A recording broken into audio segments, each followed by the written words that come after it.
Ladies and gentlemen, boys and girls, children of all ages, Boom Broadcasting presents Three from Deep. I am your host, Jason Colenso. Welcome to the show. How's everybody doing? Welcome back from the holidays. We have navigated through another Christmas season. Here we are on the cusp of a brand new year, 2025. Quarter in this quarter century. I don't know where the last 25 years went. It was just Y2K. Now all of a sudden we're in 2025. So welcome. And guys, I hope this year brings you lots of peace and prosperity and some love, because that's definitely what we need nowadays is a lot of love out there in the world. So, but let's jump right in to some NBA basketball. The NBA saw some of its biggest television ratings this week, especially on Christmas Day, bouncing back from some down years. So, congratulations to the NBA. I know they've wanted that and have been hoping for that. And we'll discuss that here a little bit. But we're going to discuss the week that was. We're going to talk about some of the things that happened last week, especially on Christmas, because those were some huge games. We also had a trade. We also had a firing. So we're going to talk about that a little bit. The MVP race heating up. We might throw another name into that MVP race too, which I'm very excited about. We're also going to touch on the top five. We're going to bring that back here. The top five New Year's resolutions. We'll talk about that at halftime to have a little bit of fun in our podcast here, because the new year, everybody likes to start fresh. Everybody likes to have a resolution. I'm not very big on that, but we're going to discuss it here and have a little bit of fun. And then we'll talk about the week coming up, because this is when the kind of NBA really gets rolling right after Christmas. I think the trades are going to start coming fast and furious right now. A lot of teams falling off, so they're going to look to unload some players, unload some cash. And we got a lot of teams that are starting to bubble up now and get poised for that playoff run. So on that note, guys, thank you very much for being here. Boom Broadcasting. You got to check us out, YouTube channel. We have some great content in there. I'm Three from Deep, Jason Colenso. We drop 12 p.m. on Mondays, so check me out. We got a lot of other great content on there with Out of Pocket with Michael Davis. If you love wrestling, if you love baseball, if you love basketball, football, you name it, we got you. So please check out Boom Broadcasting. It doesn't cost you anything. Just like and subscribe and spread the word, guys, because we cannot succeed without you. So let's just jump right into the week that was. And we'll start off with that Christmas Day and start off with the Lakers-Warriors game. One of the highest rated games watched over the last couple of years. Those Christmas games kind of have been tanking a little bit, but Lakers, Warriors did not disappoint. Vintage LeBron James, Steph Curry dropping his, LeBron with 31, 10 assists. This was his 19th Christmas Day game. So do you think the NBA likes having LeBron on Christmas Day? Well, I guess they do. So that was his record 19th game.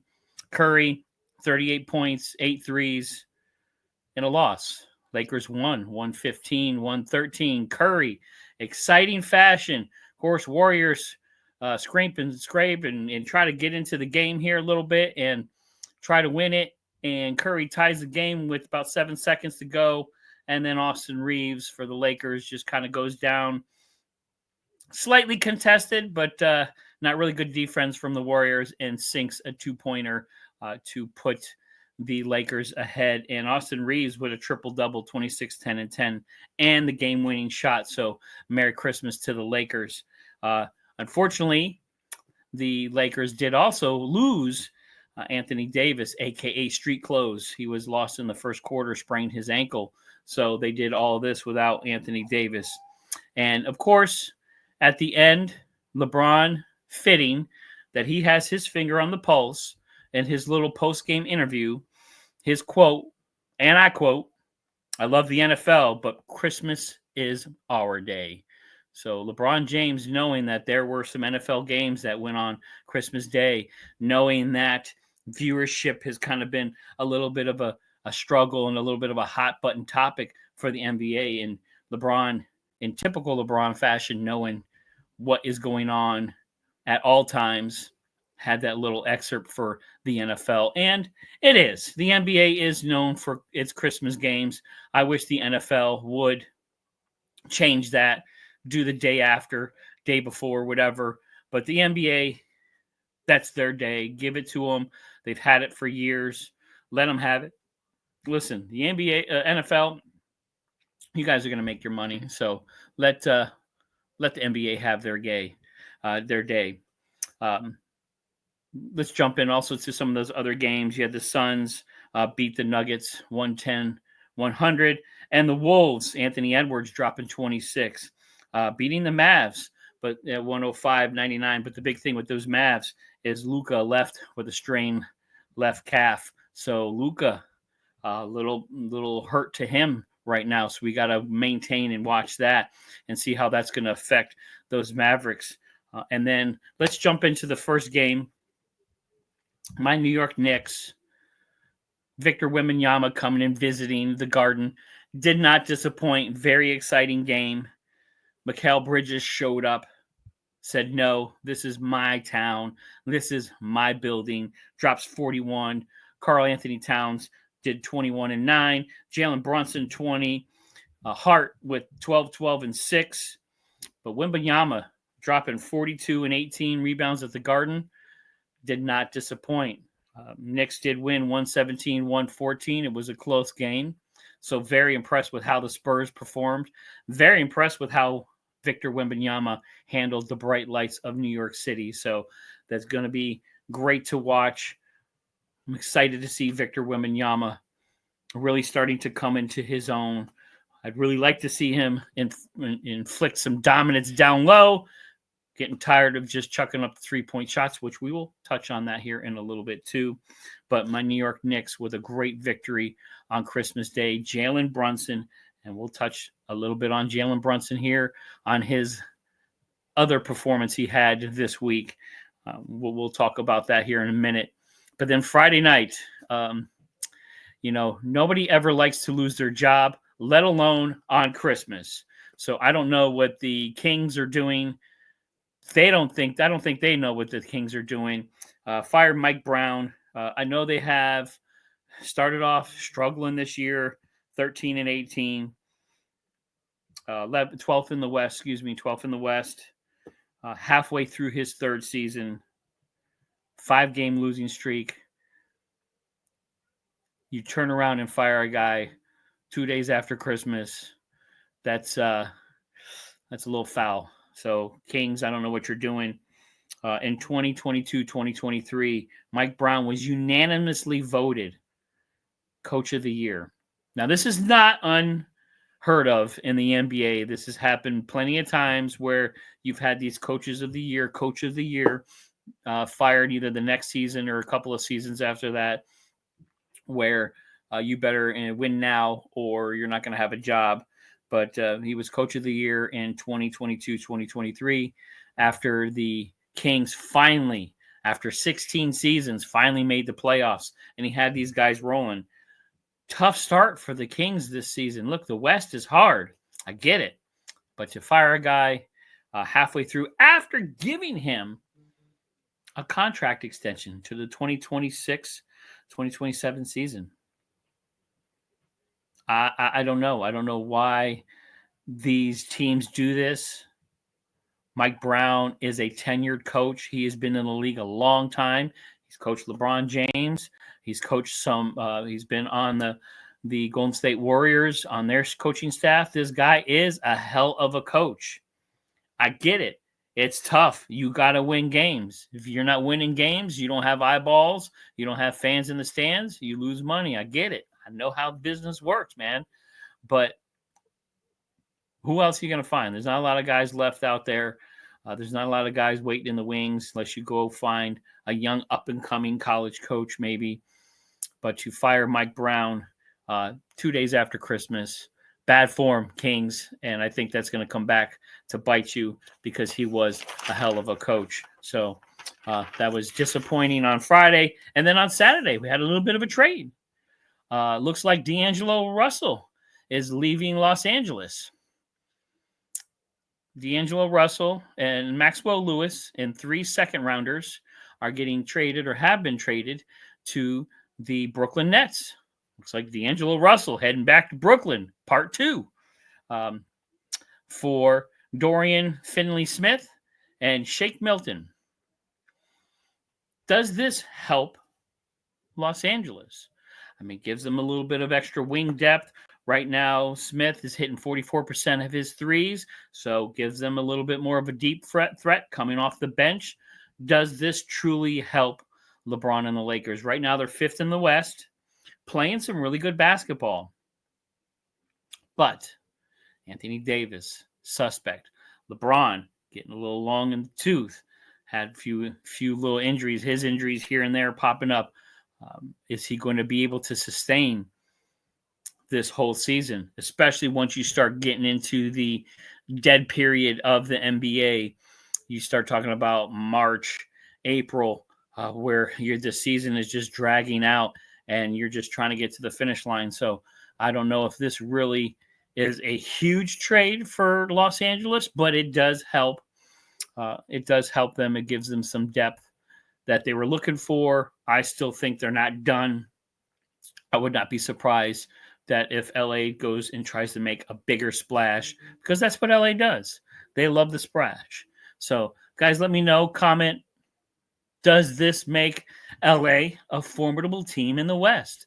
Does this put them up there with OKC, with the Houston Rockets? Will they change? Will they attempt to go for that title and help LeBron maybe get his last chance at a chip before he up and leaves? So comment, please. I'd like to know if you think this trade is going to help them or hurt them. And are they done? Big question marks. And then also, we're going to talk about Jalen Brunson, because I'm a New York Knicks fan, so I am throwing Jalen Brunson. Again, MVP watch, guys. If you not have seen my MVP crack graphic here, my production staff, my production budget is a little low right now, so we got to work on that. But Jalen Brunson, Saturday night. Now, the Knicks were struggling against the Wizards, which is terrible nonetheless, because the Wizards are the worst team right now in the NBA. I would not be surprised to see them starting to fire sale everybody on that squad. But the Knicks in overtime beat the Wizards 136-132. But Jalen Brunson went ballistic in the second half of that game. Scored 55 in the game. So big ups to scoring 55, put a 50 burger on them. But 42 of those points were dropped in the second half. That is unbelievable. And that is great basketball from Jalen Brunson. Karl Anthony Towns had 30 and 14. But Brunson is the third New York Knick to have a 50-point game. He's third in franchise history. Richie Green did it 3 times, and Bernard King did it 5 times. Now the 6-game winning streak for those New York Knicks. So, again, MVP talk for Jalen Brunson. He is unbelievable on that team to drop his third 50-point game this year. Fantastic. Making noise in the East. I know the Knicks are right there. They're not at Celtics level yet, not at Cavs level yet, but we are getting there, I think, with maybe a little piece here and there. We might do some trading. I'd like to see us make some moves, but great job, Jalen Brunson. New York Knicks fans are excited about you. Karl Anthony Towns, you two guys are gelling so well. I was kind of happy to see Julius Randle go, because he was just never available. A lot of talent, but just never had the extra oomph. Karl Anthony Towns, fantastic. Jalen Brunson, MVP talk. Throw him in there. You know, Giannis, Luka being hurt now, I think that hurts him. Shea Gilgeous-Alexander, yes, you got to throw him in there. The Joker, of course, because he's having an unbelievable season. But Jalen Brunson needs to get some MVP votes. So great job there. Now, talking about the Christmas game, and I know this is something that the NBA has been focusing on here, is viewership. Viewership has been down the last few years. They're taking kind of a backseat to the NFL. Right now, what is the NBA doing? They're not marketing their teams. They're not marketing these players kind of like they used to. And I think they stepped it up this year a little bit more. They had some great numbers coming out of Christmas, increased 84% over last year. What has changed? So they averaged about 5.25 million viewers per game. That Lakers-Warriors game is about 7.76 million viewers. So the NBA was really hoping that this Christmas would pop, and it did. It did. They have the stars. They just need to market them a little bit better. I think they really need to do something with fantasy basketball. I know fantasy football is number one. It's one of the biggest fantasy leagues in the world. Everybody does it. I'm in 4 leagues right now. It's great. Fantasy basketball is a little tougher because there's a lot of games through the season. You're kind of doing it every day, whereas fantasy football, you're only doing it 16 weeks. So a little bit different. But I think the NBA needs to kind of get into that market a little bit more. The NBA has an issue, and I know Adam Silver has been looking at the three-point shot. And I wonder if there's a correlation between the increased number of three-point shots being taken and viewership being down. Because, guys, I had a little bit of an epiphany while I was watching the games on Saturday. And I was texting my man here, Shannon Smith, a.k.a. Podcast Smitty. If you have not watched his quick hits on Boom Broadcasting, please check him out. So I want to give him a shout out. I appreciate all the support he's given me. But I was texting back and forth with him because I was watching that Lakers-Warriors game, and it was just run down, chuck up a three, miss it, all right, get the rebound, throw it off, chuck up another three. And it just kind of went back and forth there. And I'm like, this is it. This is really why the NBA struggles. Yes, it's exciting when Steph Curry hits the dagger with a few seconds left to get it tie game. That's fantastic. But, throughout 4 quarters of just kind of chucking up threes and the stopping and starting of the game, it's just there's no flow to the game. There's no excitement to the game anymore. It really lags and gets boring. So your excitement's more towards the end of the game. And I think that's really showing through, and I think that's really what's hurting viewership. Add the change to the fouls. I think that changed in 2001, 2002 when they changed the zone defenses and the hand checking and kind of made it more of an offensive game. Throw that into the mix where really it is just it's go down, foul, stop, chuck up a three, miss, go back down, stop, chuck up another three. So it's very herky-jerky. The league is struggling a little bit. I am a child of the 80s and 90s where basketball was fast-paced. It was down low. It was big bodies. It was high flyers, dunking. It was an exciting game from the moment it tipped off to the very end. And right now, you don't see that in the NBA right now. The excitement is more towards the end of the game where guys are just chucking up threes, trying to catch up. And it's just not translating to a good product.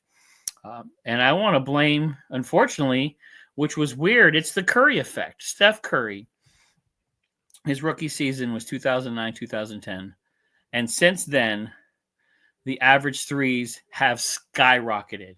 So I love me some Steph Curry, the babyface assassin. I think he is one of the most important NBA players in the past 50 years. He has had that much of an impact on the game. But if you add the 3-point Steph Curry shot, the change in the way fouls and the way defenses are called, you muddle those together, I think you're getting a bad product. I need to know what you guys think. And that's just I had a little bit of epiphany, and I'm sitting here watching this game, just watching guys chuck up threes. So in 1989, from 1989 to 2000, I got some numbers here I'm going to read off. There was 6.6 3-point shots per game. That was the average. 1999 to 2000, it jumped to 13.7. In 2009,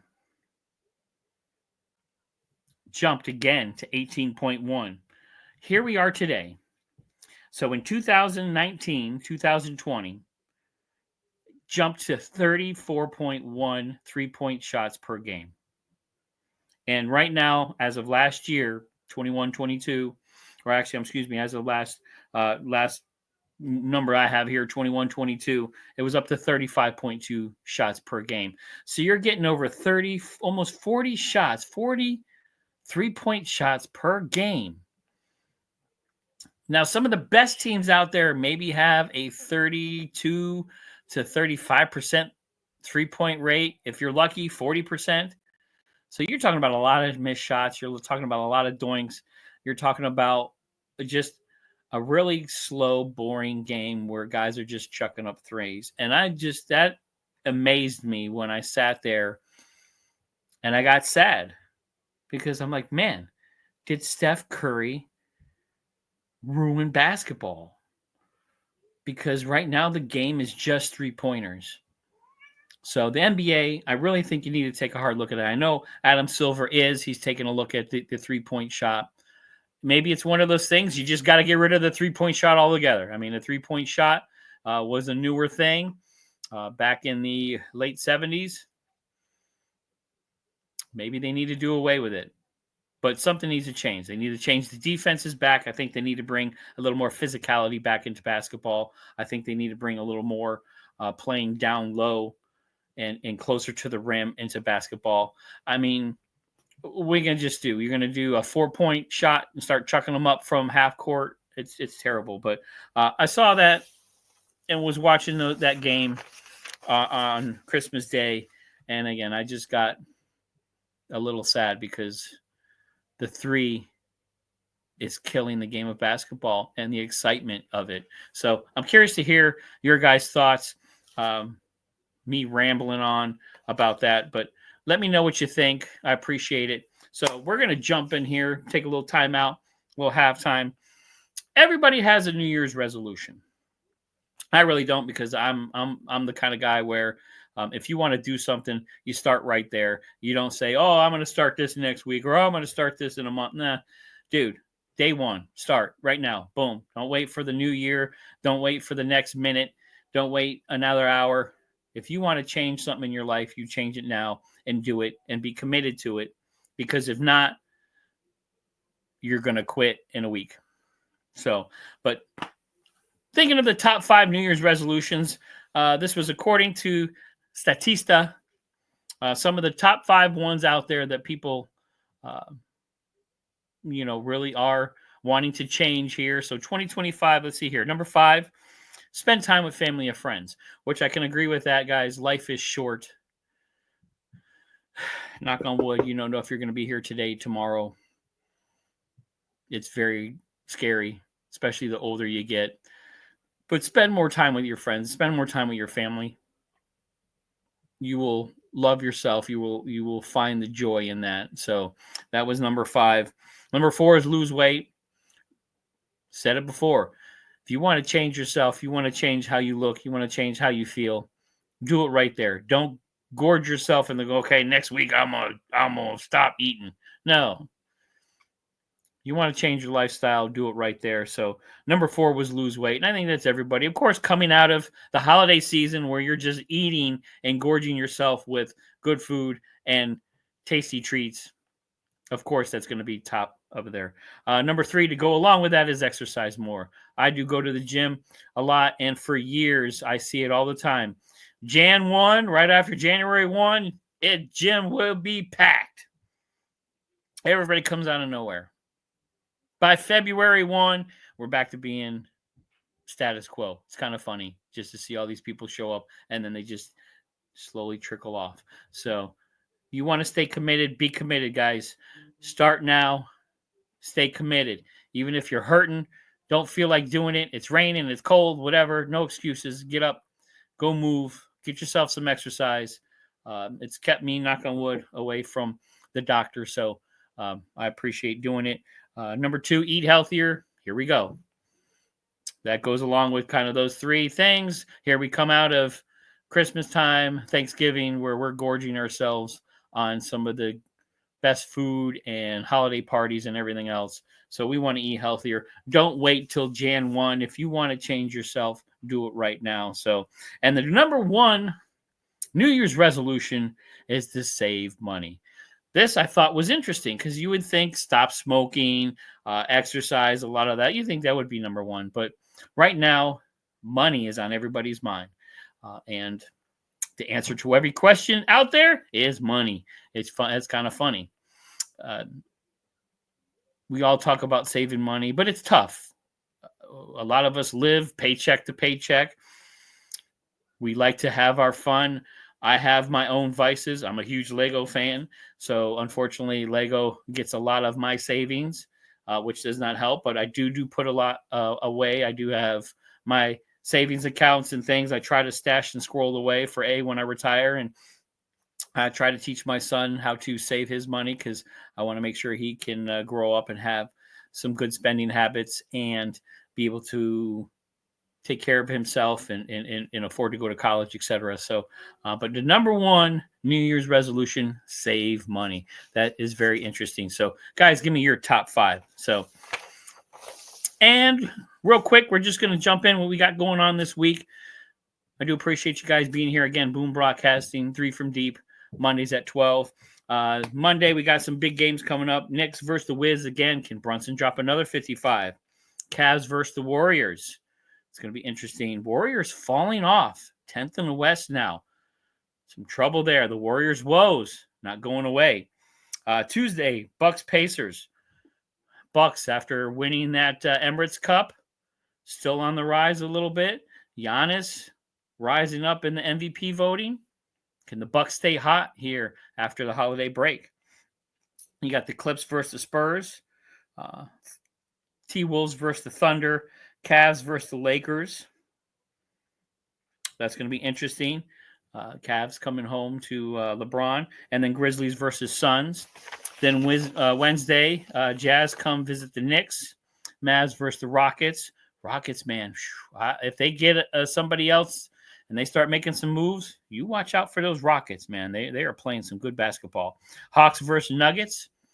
Ice Tray playing very, very well also. Thursday, we got some big games on Thursday. Celtics, T-Wolves, Pacers, Heats, Clips, Thunders, Nets, Bulls, 76ers, Warriors, Blazers, Lakers.